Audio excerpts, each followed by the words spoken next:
Olá pessoal, tudo bom com vocês? Aqui quem está falando é o professor Irã. Bom, turma, como vocês já perceberam, né? Tá meio diferente por aqui hoje, né, turminha? Turma, hoje o professor veio visitar o sítio do seu Visconde. Isso aí! E como vocês sabem, agora uma vez por semana, nós vamos estar trabalhando com um ambiente diferente. Então essa semana, nós estamos aqui na fazenda do seu Visconde, né? Eu já vim dar uma volta aqui nos barquinhos, no lago, né? Já dei uma olhada no nossa cortina que representa o arco-íris aqui, né? A nossa paisagem e os nossos amiguinhos aqui, pessoal. São 5 brothers que vão me ajudar hoje na aula, beleza? E a nossa mais importante parceira, né? A árvore das informações. Ou seja, turma, todas as informações que nós vamos precisar no decorrer dessa semana, a nossa amiga árvore vai estar nos dando, beleza, turminha? Aqui, como vocês podem ver, tem a Casa dos Livros, né? Que é onde seu Visconde ama estar. E a sua fazenda aqui, né? A fazenda dos emojis, dos super-heróis e das espigas de milho. Isso aí, pessoal. Todo esse material aqui vocês conhecem já, não é verdade? Bom, turminha, como vocês sabem, hoje a nossa aula de quinto ano ela é de História e de Geografia. Vai ser rápida, vai ser bem explicativa, com os desafios aí para vocês, ok? Que vocês devem estar encaminhando para mim, por quê? Porque vai estar valendo nota. Bom, galera, peguem o livrinho de vocês que o professor vai pegar o livro dele agora.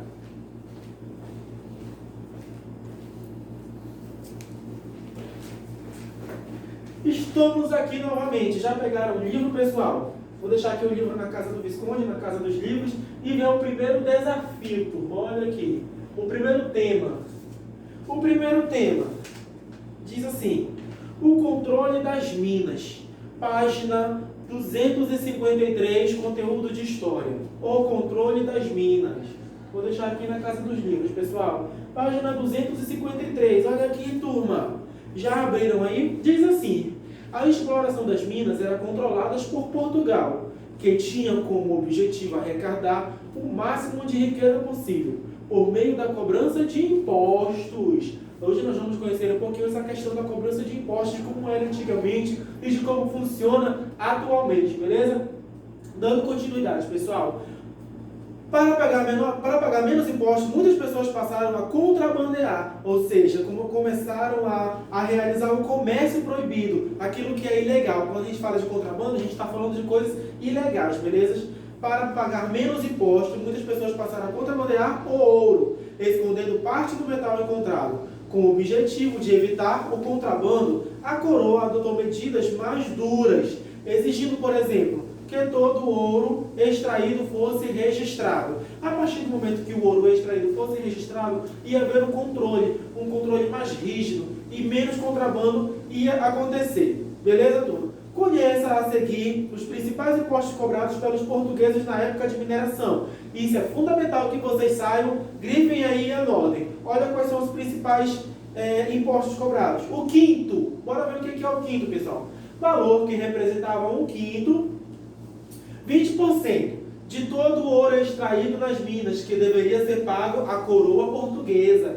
Ou seja, de todo o ouro que você conseguisse extrair das minas, com o seu suor, com o seu trabalho, você iria ter que dar 20% desse ouro para a coroa portuguesa. Ou seja, são impostos equivalentes a que recebiam o nome de quinto. Próxima.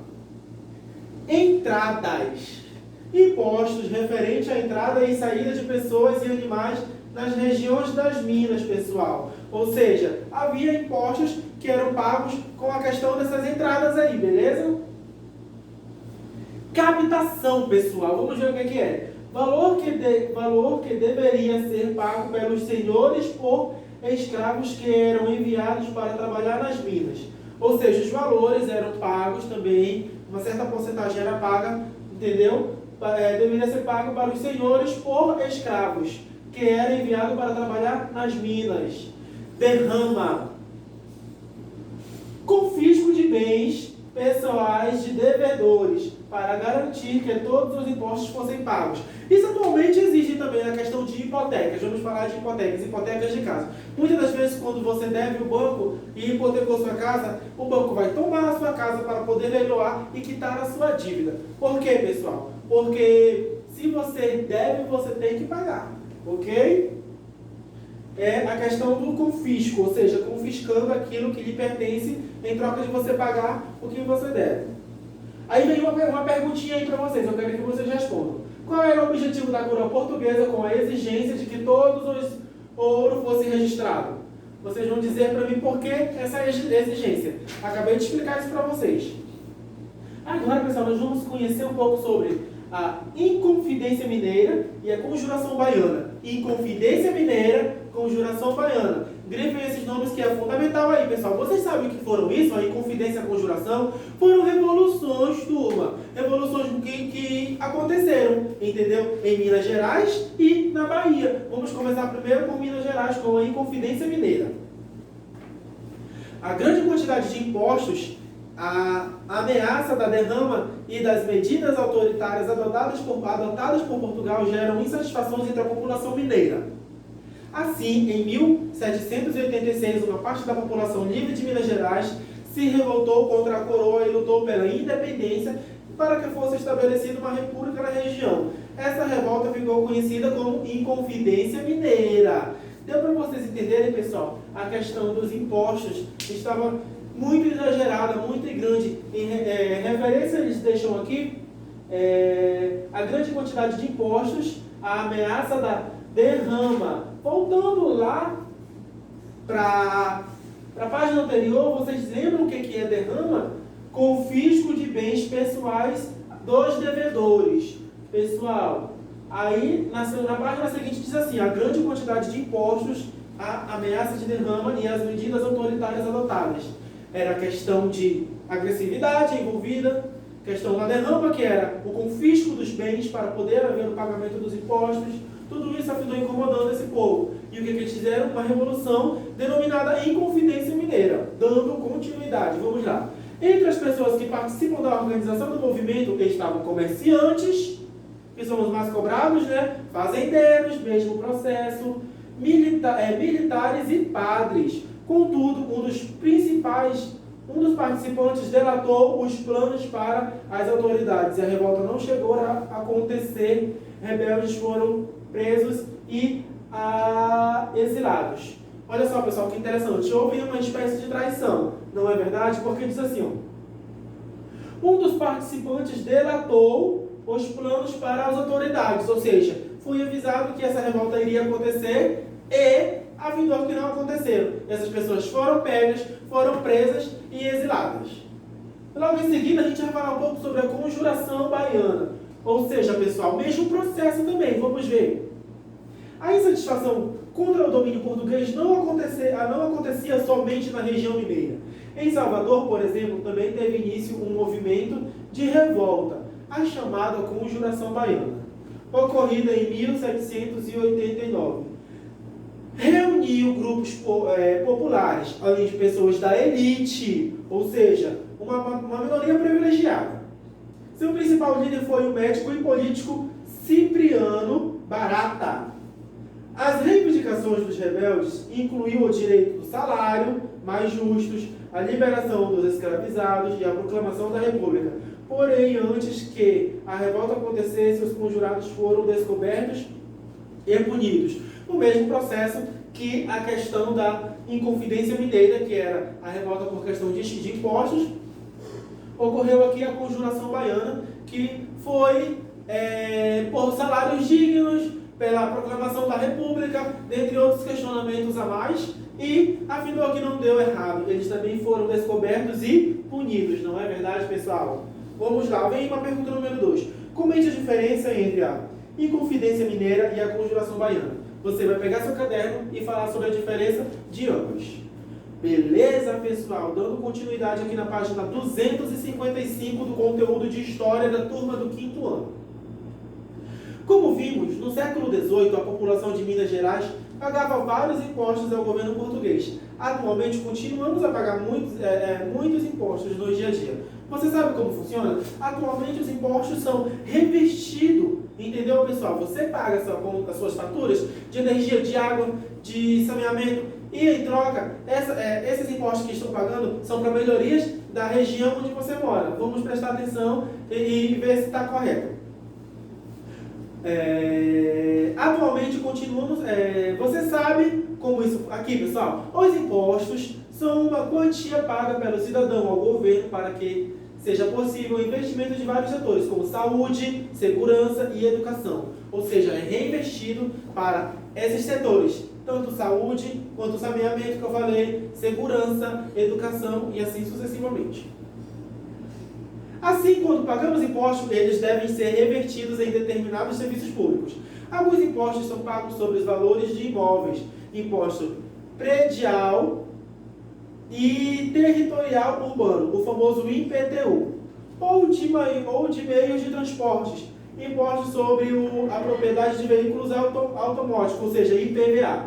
Outros impostos já estão inclusos nos preços dos produtos consumidos diariamente. Vamos ver aqui o gráfico agora, pessoal. Brasil, porcentagem de impostos em cada produto, isso aqui em 2006.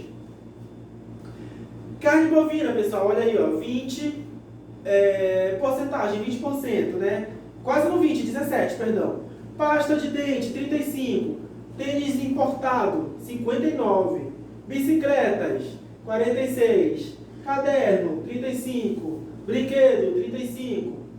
Telefone celular, 40. Que coisa, né, pessoal? Aí vem A, B, C e D. Então, vocês vão estar respondendo de acordo com os impostos na atualidade. Qual dos produtos tem a maior porcentagem de impostos incluído e a menor? Sua família consome alguns dos produtos citados no gráfico? Quais? Você tinha ideia da quantia de impostos que já estava incluída nesses produtos? D. Por que é importante uma gestão responsável e honesta do dinheiro dos impostos? Qual é o papel do cidadão nesse processo? Muito importante, quero que vocês respondam. Aí, pessoal, vemos aqui a última página, né? Que é uma atividade, olha aí, ó. Entrevista. Para saber mais sobre impostos pagos na atualidade, converse com uma pessoa de sua família, pode ser um dos seus pais, avós ou algum parente. Siga o roteiro abaixo e anote as informações no caderno. Pessoal, vocês já têm esse roteiro aqui. Vocês vão anotar apenas no caderno de vocês as informações e mandar para o professor. Ok, turminha, essa foi nossa aula de história. Agora, pessoal, nossa árvore das informações está dando mais um tema aqui pra gente. Vamos dar uma olhada aqui. O crescimento da população brasileira. Página 300. Vamos lá, pessoal, na página 300. Rapidinho.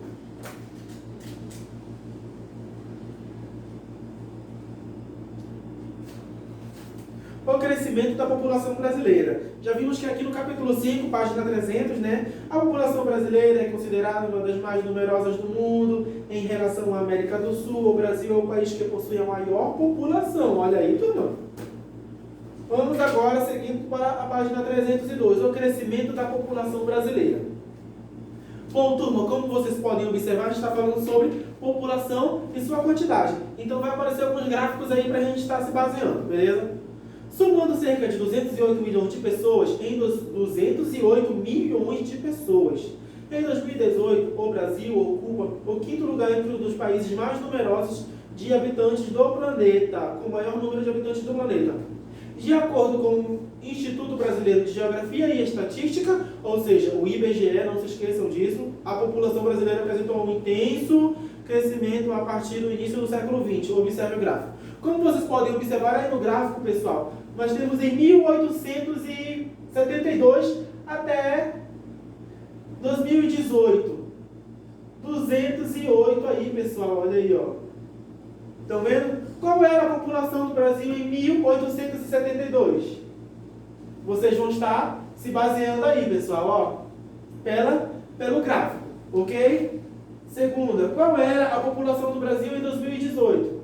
Olha aí, pessoal, 2018, 208. Cada tópico desse aí que a linha segue, não se esqueçam, são milhões. Podem prestar atenção na introdução que vocês não vão saber se perder.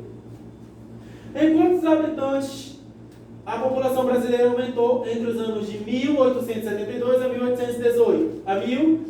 A 2018, perdão, 1872 a 2018. Beleza, pessoal? Vocês respondam isso aí no caderninho mesmo e deixem aí que quando o professor pegar ele vai corrigir.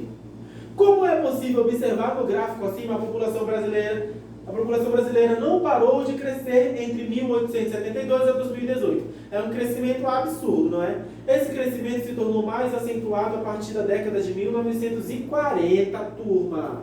Vocês viram só? Essa questão do crescimento se tornou desacelerada e de uma forma bem desorganizada, que afindou bagunçando um pouquinho essa questão do nosso cotidiano, do nosso dia a dia e a vida afetando, não é verdade? Agora nós vamos falar sobre crescimento natural da população. Vamos lá, pessoal, esse é o tópico que a gente vai encontrar na página 303. Para compreendermos o crescimento natural da população, precisa analisar a taxa de natalidade e a taxa de mortalidade. Observe as informações a seguir. Taxa de natalidade indica a quantia de pessoas que nascem, pessoal. Quando a gente fala natalidade, nós estamos falando de pessoas que estão nascendo, beleza? E quando a gente fala de taxa de mortalidade, são pessoas que estão morrendo. Vamos lá. Como vocês podem observar aqui nas tabelas, pessoal, nós temos o crescimento natural. É conhecido pela diferença entre a taxa de natalidade e a taxa de mortalidade de uma população. Beleza? A taxa de mortalidade indica a quantia de pessoas que morrem em cada grupo de 1.000 habitantes no período do ano. Galera, é super fundamental vocês saberem indicar e não tropeçarem nessa questão de natalidade e mortalidade na hora de indicar essas taxas em uma tabela ou quando vocês forem mesmo explicar para alguém essa questão. Beleza? De quantas pessoas a cada 1.000 morrem, quantas pessoas nascem em certa região. Isso tudo é bem praticado. É bem comum de se fazer, na verdade. Dando continuidade. Verifique no gráfico que, quando maior a distância entre linhas, a natalidade e a mortalidade, maior é o crescimento natural. Porque, quando menor a distância entre as linhas, menor é o crescimento natural da população. As mudanças nessas taxas de mortalidade e natalidade, ao longo do tempo, devem ser diversos fatores que serão apresentados a seguir. Devem-se diversos fatores que serão apresentados a seguir. Vamos falar agora sobre esses fatores. O que eu quero de vocês? Que vocês anotem aí no caderninho de vocês esses fatores que nós vamos estar falando agora. Avanço nas áreas de medicina e saúde. As novas descobertas da medicina, como novos medicamentos e vacinas, além de campanhas de prevenção a doenças, participam da redução da mortalidade. Ou seja, essa questão da avanços na área da medicina, ou seja, a criação de vacinas, de remédios, auxiliaram bastante para que a taxa de mortalidade diminuísse, dando assim mais força para as pessoas, beleza? Expansão do saneamento básico. Vamos falar agora sobre o saneamento, pessoal. A ampliação e a melhoria dos serviços de abastecimento de água, a coleta de tratamento de esgoto e os resíduos sólidos, ou seja, os lixos, trouxeram melhores condições de higiene à saúde e à população. Ou seja, pessoal, com a questão da implantação do saneamento básico, muitos lixos, muitas coisas começaram a se dispersarem, na verdade, não ficar ali prejudicando a saúde, ou seja, a higiene começou a melhorar a partir daí. Números de filhos por mulher. Atualmente, o número de filhos por mulher tem diminuído. As mulheres, ao assumirem carreiras profissionais, deixaram de se dedicar apenas a serviços domésticos. Que legal, né? Esse fato, somando ao desenvolvimento do método contraceptivos, ocorreu a diminuição do número de filhos de mulheres. Pessoal, o que são os métodos contraceptivos? Métodos utilizados para evitar a gravidez. Beleza? Agora, pessoal, além de tudo isso, ainda ocorreu um grande grupo aí que chegou. Vocês lembram? A gente sempre fala sobre isso na questão da divisão das colônias. Você lembra lá na colonização, nas capitanias hereditárias? Pois é, a chegada dos imigrantes. Olha aí, turma, que interessante. Já diz aqui na página 304. Além dos fatores que contribuem para o crescimento da população brasileira, citados anteriormente, entre meados do século XIX e do século XX, o Brasil recebeu um grande número de pessoas vindas, principalmente de países europeus e asiáticos. no período entre 1870 e 1950, por exemplo, a população brasileira teve um aumento de aproximadamente 4,6 milhões de imigrantes. Ou seja, a procura por vidas, a procura por vidas melhores, por trabalhos, por conhecer a nova colônia e se dar bem na vida, despertou a curiosidade de muitos imigrantes vindos de outros locais da Europa para o nosso Brasil, aumentando assim um pouco a nossa população. Ok, turma. Agora nós vamos falar sobre população total do Brasil, ou seja, a população que totaliza o Brasil, beleza? O geral. Vamos lá, pessoal. A população brasileira vem aumentando a cada ano, ainda que em um ritmo mais lento do que o do século XX. Turma, como vocês podem observar, nós temos esse gráfico aqui, ó. Espero que vocês deem uma olhadinha aqui no gráfico. Estão vendo? Esse gráfico, pessoal, ele vai falar sobre a população dividida em homens e mulheres. Como vocês podem ver, nós temos 48% de homens e 58% de mulheres. Os números correspondem ao total de aproximadamente 100 milhões de habitantes no Brasil. Nós estamos nos referindo ao Brasil. As mulheres correspondem ao total de 108 milhões de habitantes no Brasil. Beleza, pessoal? É fundamental saber disso daí. Agora, passando aqui para 306 e 307, o que eu vou querer de vocês, turma do quinto ano? Que vocês façam e respondam essas atividades de acordo com o livro, beleza? E de acordo com o que foi explicado aqui para vocês. Nós temos aí 1, 2, 3 questões, só que ambas as questões têm alternativas, se tornando um pouco complexa. Leia as manchetes a seguir e responda as questões. Olha aí as duas manchetes que vocês vão ler e vão dizer a A e a B. Qual o assunto abordado nas manchetes? A B. Observe o gráfico da página 312, o que nós já vimos, e elabore uma manchete informando o crescimento da população brasileira. Isso é uma resposta pessoal, aluno. Complete a 2. Complete a frase com as palavras e os números abaixo. Vocês vão preencher as lacunas de acordo com as tabelas aí em cima. Mulheres, 52, 2018, homens, 208, que equivale a uns milhões lá, beleza?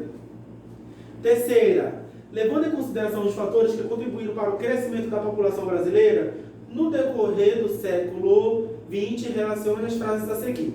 Nós temos aqui A, B e C. Entrada de imigrantes, expansão do saneamento básico, avanço nas áreas da medicina e da saúde. Essa é muito fácil. Vocês só vão classificar aí, beleza?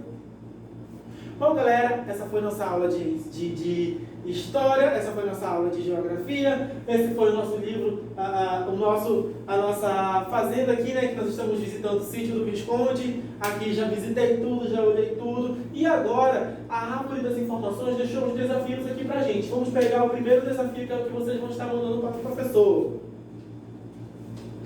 Aqui diz assim: o que são impostos? Você vai definir para mim em um vídeo e explicar. Professor, imposto é assim, assim, assim, dessa forma, acontece assim, desse jeitinho. Ok? É isso que vocês vão mandar para mim. Vamos ver o segundo e último desafio aqui, pessoal. Olha, essa é muito boa. Defina taxa de mortalidade e crescimento natural. Defina taxa de mortalidade e crescimento natural. Ou seja, quando você fala de taxa de mortalidade, você está falando de taxa de natalidade também. Não podemos esquecer, ok? Bom, galerinha, como vocês sabem, essa foi a aula do professor Irã. Já expliquei que futuramente a gente vai estar mudando o nosso painel aqui para outros lugares, né? Espero que vocês tenham gostado da nova maneira do professor estar dando aula por semana. Um grande abraço para vocês, aos meus alunos, dizer que eu estou sentindo muita saudade. Está sendo bem esquisito, mas para o bem de todos, né? E sempre, como eu falo, eu tenho até parado de falar, mas vamos reforçar aí novamente, manter as mãozinhas higienizadas, usem a máscara, né?